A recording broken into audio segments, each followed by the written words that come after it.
But I said to the editor one day after a couple of months, I think I'm better than this.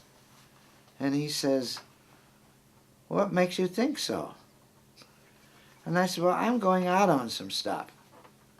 And I recall one of the first things I did that amounted to anything was the city had just passed an ordinance against jaywalking. And I said to Sepp, I want to go out and see how many people are jaywalking, and how many people are following, and how many people are getting arrested. And I went out and came back a couple hours, but I thought was a pretty sensible piece. Nobody was getting arrested, and everybody was jaywalking. And Sepp looks at it and he says, hell, this is a pretty good story. Let's use this on one. And I thought, wow, I've made it. I've hit it. But I got few assignments because I don't think they trusted me.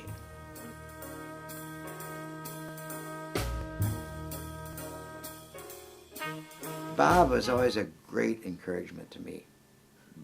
You don't get a good column sitting in the office. You got to wander around town. We had very established beats then.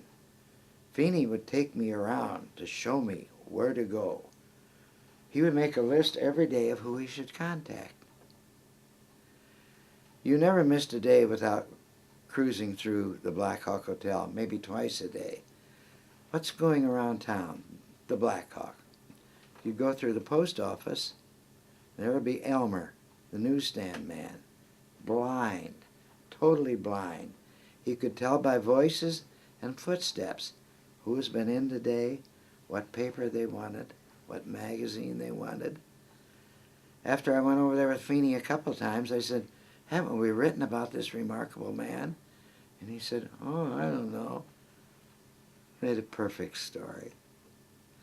But yes, Feeney was, I didn't write a column like Feeney.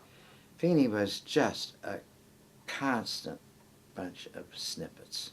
He was a clever writer. Oh, gosh. So many ways I wish I could write as well, in so many ways as Feeney.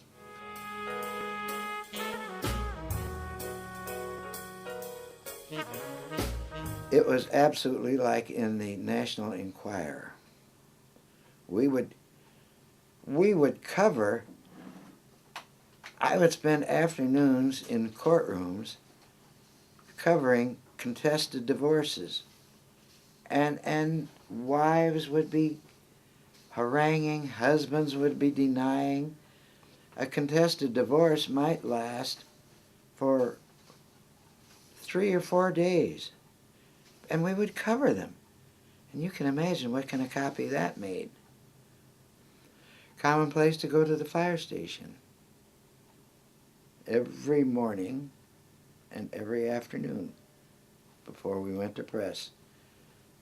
Not only to cover the runs, because there was so much more to it than a fire. There'd be silly things. A kid locked in a bathroom, they had to tear the door casings off and everything. But firemen in those days had nothing to do but sit around and polish the truck, play checkers, and mind everybody's business but their own.